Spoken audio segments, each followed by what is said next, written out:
اعوذ باللہ من الشیطان الرجیم بسم اللہ الرحمن الرحیم بل متعت هؤلاء وآباءهم حتی جاءهم الحق ورسول مبین۔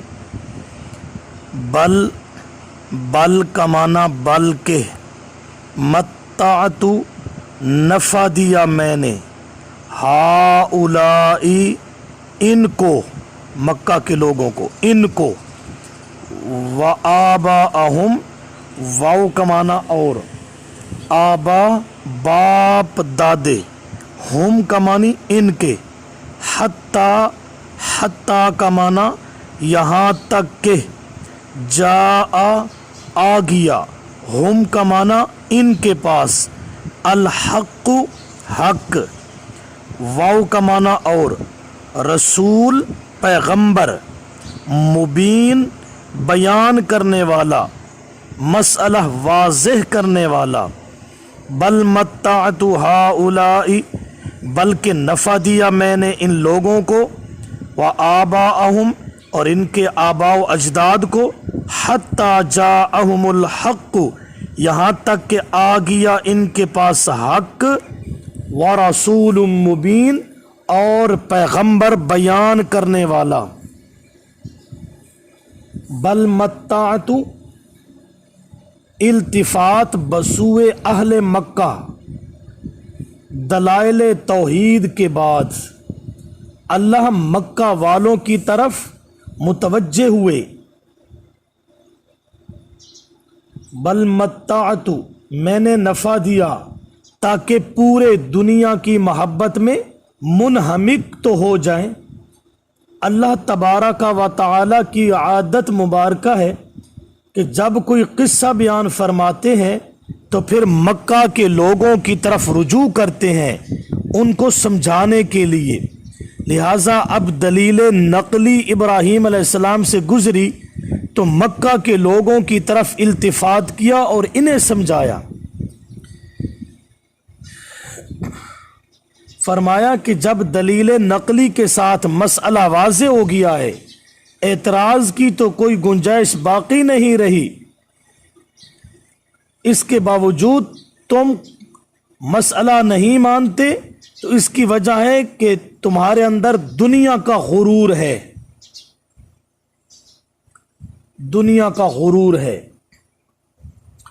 بل متعت ہؤلاء وآباءہم حتی جاءہم الحق، الحق سے یہاں مراد قرآن ہے، ورسول مبین اور پیغمبر بیان کرنے والا، للتوحید قرآن کو اور توحید کو قرآن کو بیان کرنا، واعظ میں، نصیحت میں، تبلیغ میں اور حدیث کو بیان کرنا، یہ پیغمبر کا نہج اور طریقہ ہے۔ للتوحید ازروح المعانی، مبین یہاں متعدی ہے، رسول واضح کرنے والا ہے مسئلہ توحید کو۔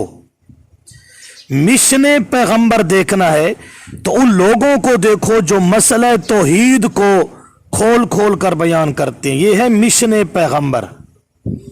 ولما جاءہم الحق، واو کا معنی اور، لما کا معنی جب، جاء کا معنی آ گیا، ہم کا معنی ان کے پاس، الحق حق، قرآن توحید، قالو کہنے لگے، ھذا یہ حق، یہ سحر جادو ہے، سحر ہے، وَإِنَّا واو کا معنی اور، انا بے شک ہم، یہ دو لفظ ہیں، انا اور نا، انا بے شک ہم، بھی ساتھ اس کے، کافرون انکار کرنے والے ہیں۔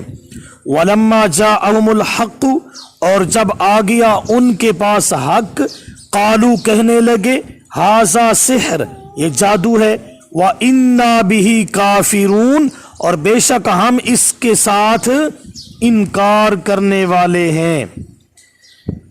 وَلَمَّا جَاءَهُمْ توہین قرآن یعنی مکہ کے لوگوں کے پاس مشرکین جب ان کے پاس قرآن آیا، پیغمبر آیا، تو انہوں نے دونوں کی توہین کر ڈالی، قرآن کی۔ اچھا، تو قالو کہنے لگے شکوہ، یہ کیا ہے؟ سحر، جادو ہے۔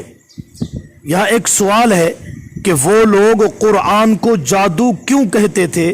تو اس کا جواب یہ ہے کہ جس طرح جادو لوگوں کے دلوں کو جکڑ اور پکڑ لیتا ہے، اسی طرح جو بھی قرآن سنتا ہے وہ قرآن کا ہو جاتا ہے، لہٰذا وہ اسی معنی میں قرآن کو سحر کہتے تھے۔ آج کل بھی اکثر اسی طرح ہوتا ہے، جب قرآن کے واعظ کی مجلس ہو تو لوگ منع کرتے ہیں کہ ان کی مجلس میں نہ جاؤ، کیونکہ ان لوگوں کو خطرہ ہوتا ہے کہ انہوں نے قرآن کو سنا، قرآن کا مسئلہ ان کو جکڑ لے گا، یہ ہمارے کام کے نہیں رہیں گے، ان کو بھی ڈر ہوتا ہے۔ قالو ھذا سحر، اور پھر کھلم کھلا کہہ دیا، وَإِنَّا بِهِ کافرون، ہم انکار کرنے والے ہیں۔